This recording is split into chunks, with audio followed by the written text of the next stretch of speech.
ఒక్క చలాన్ కూడా వేయలేదా? మాకైతే చలాన్ వేయలే. 5 సంవత్సరాలు బాగుంది. మరి ఇప్పుడు అయితే మరి కేసులు మటుకు మనం రాశారు.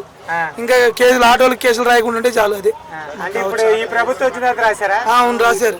అంటే గత ప్రభుత్వంలో మీకు ఆటో వాళ్ళకి డబ్బులు వేశారు కదా? వేశారు. మరి ఈ ప్రభుత్వానికి ఏం చెప్పాలి? మాకు ఈ ప్రభుత్వానికి మాకు మళ్ళీ ఇది చంద్రబాబు నాయుడు గారు ఇస్తానన్నారుగా, అవి మాకు ఆటో వాళ్ళకి ఇస్తే మంచిది. అదొకటి కేసులు తగ్గిస్తే మాకు మంచిది. అంతే. అంటే కేసులు ఇప్పుడు బాగా ఫ్రీ బస్సులు పెట్టకూడదు.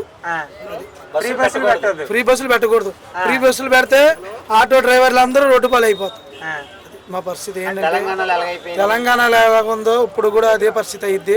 మాకు ఫ్రీ బస్సులు మట్టుకి దయచేసి ఫ్రీ బస్సులు పెట్టొద్దు.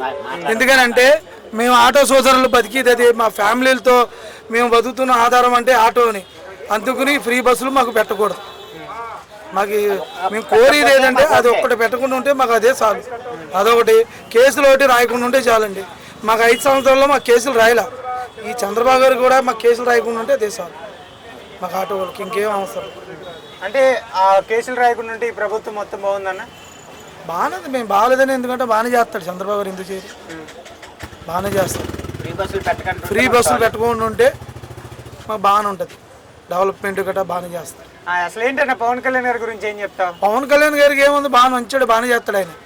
పవన్ కళ్యాణ్ గారికి ఏముంది, పవన్ కళ్యాణ్ బాగానే చేస్తాడు.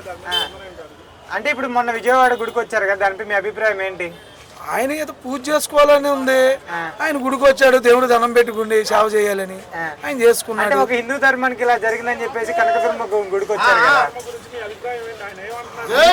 ఇప్పుడు ఎవరికి అభిమానం వాళ్ళకు ఉంటది. ఎవరు దేవుడు అభిమానంతో వాళ్ళు మొక్కుంటారు. అంతే తప్ప రెండోది ఏమి లేదు.